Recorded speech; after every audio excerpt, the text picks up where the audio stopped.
السلام علیکم، زیم بختالله جان حسرت او تاسو ګورئ په پښتو پوینټ ټي وي باندې د نن ورځې تر دې دمه خبرونه.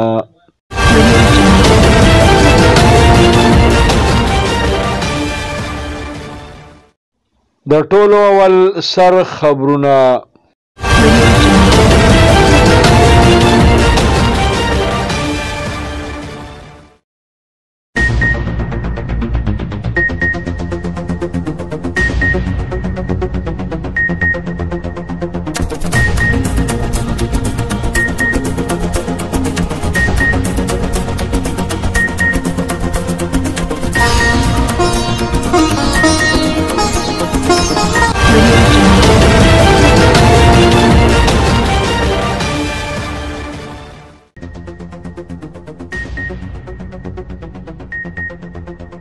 په تیرو څلېرویشتو غنټو کې د کرونا وایرس له کبله په ملک کې 9 نور کسان مړه شوي دي.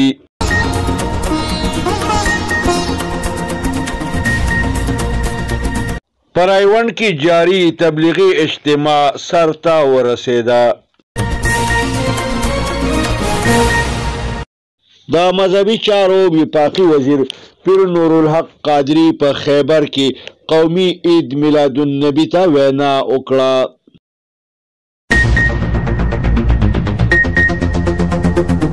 د صوبایي وزیر شوکت یوسفزۍ د زوی په واده کې وزیر اعلی خیبر پښتونخوا محمود خان د اطلاعاتو دپاره د وزیر اعلی معاون خصوصي کامران بنگش او نورو شرکت وکړ.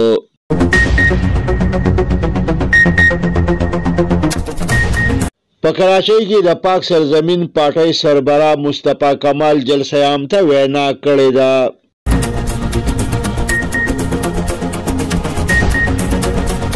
مریم نواز په چلاس کې انتخابي جلسې ته وینا کړې ده.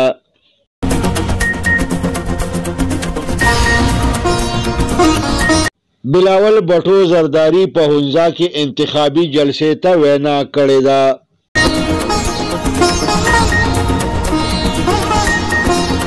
سراج الحق په بونیر کې انتخابي جلسې ته وینا کړې ده.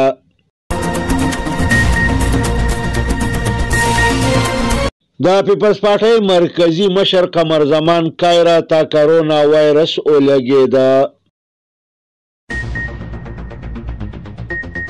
جنت مرزا د اوږد سفر نه پس پاکستان ته را ورسېده.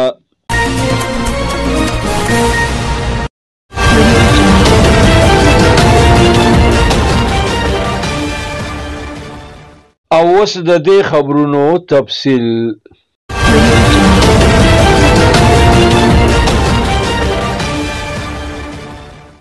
په تیرو څلېرویشتو غنټو کې په ملک کې د کرونا وایرس له کبله 9 نور کسان مړه شوي دي.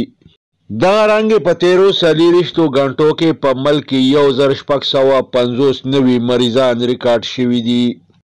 دغه رنګې په ملک کې تر اوسه پورې د کرونا وایرس د مریضانو شمیره 3,40,840 ته رسېدلې ده او د مړو ټوله شمیره 6,978 ته رسېدلې ده.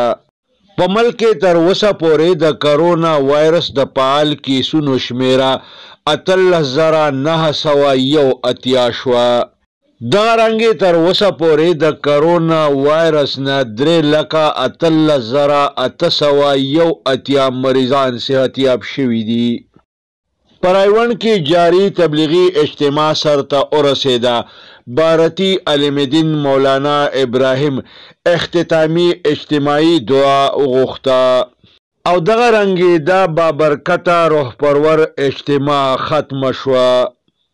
په خیبر کې د مذهبي چارو وفاقي وزیر پیر نورالحق قادري علامه عدنان قاری قومي عید میلاد النبی ته وینا کړې ده.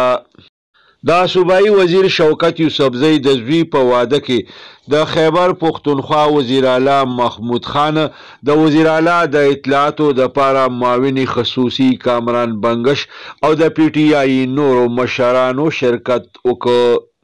په سکرین باندې تاسو په دې تصویر کې د دغه مشرانو ګروپ فوټوګرافي ګورئ. په کراچۍ کې د پاک سرزمین پارټۍ مرکزی سربره مصطفی کمال یو لوی جلسه عام ته وینا کړې ده. کتونکو په سکرین باندې تاسو په دې تصویر کې دغه جلسې ته د مصطفی کمال د خطاب مناظر ګورئ. دا مسلم لیگ نون مرکزی سینئر نائب صدر مریم نواز په چیلاس کې انتخابي جلسې ته وینا کړې ده. دې په دې موقع باندې وی چې جعلي حکومت تلو والا دی. دې زیاته کړه چې زر به عوام لوټې واپس خپلو کورونو ته ولیږي.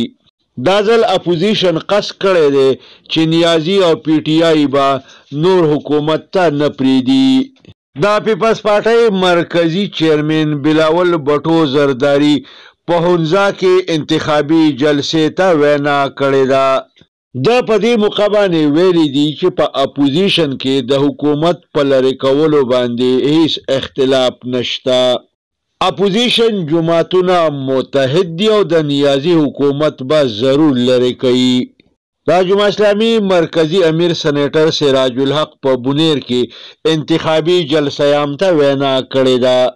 د وی چې ډونالډ ټرمپ کور ته ورسېده، اوس د عمران خان نمبر دی، د هم کور طرف ته سفر شروع کړی دی.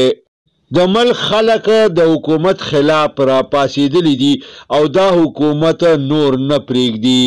په تیرو 800 ورځو کې د پی ټي آی حکومت د عوامو د وینو د څښلو نه علاوه نور هیڅ کار نه دی کړی. د پیپلز پارټۍ صوبایي سیکرټري اطلاعات روبینا خالد او د نورو سیاسي جماعتونو د اطلاعاتو سیکرټریانو په شریکه خبري کانفرنس ته وینا کړې ده. دوی وی چې په پیښور کې به پی ډي ایم ارومرو خپله جلسه کوي. دوی د دمکیانو نه بالکل نه ویریږي. دوی په 22 نومبر باندې په پیښور کې د پی ډي ایم د جلسې د تیارو نه میډیا خبر کړه. د پیپلز پارټۍ مرکزی مشر قمر زمان کایرا د کرونا وایرس ښکار شو. دی په ګلګت بلتستان کې د پیپلز پارټۍ په انتخابي مهم کې بوخت و. بلې خواته قمر زمان کایرا ویلي دي چې د بلاول بټو زرداری انټرویو ته مخالفین غلط رنګ ورکوي. د زیاته کړې ده چې د مخالفینو کوشش دا دی چې په پی ډي ایم کې اختلافات پیدا کړي. خو له پی ډي ایم متفق او متحد دی او د حکومت خلاف به تحریک هم دغه شانتي جاری ساتي. د راغلو اطلاعاتو مطابق د ټیک ټاک مشهوره اداکاره جنت مرزا د اوږد سفر کولو نه پس خپل وطن پاکستان ته را رسېدلې ده.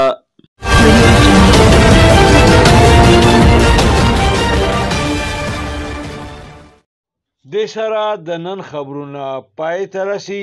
ښاد او آباد اوسئ. د لوی الله په امان.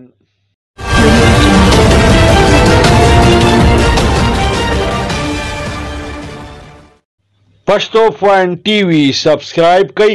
دا ټلۍ په بټنه ګوته کېږئ او دغه رنګې دا خبرونه کتل د خپل ژوند معمول وګرځوئ.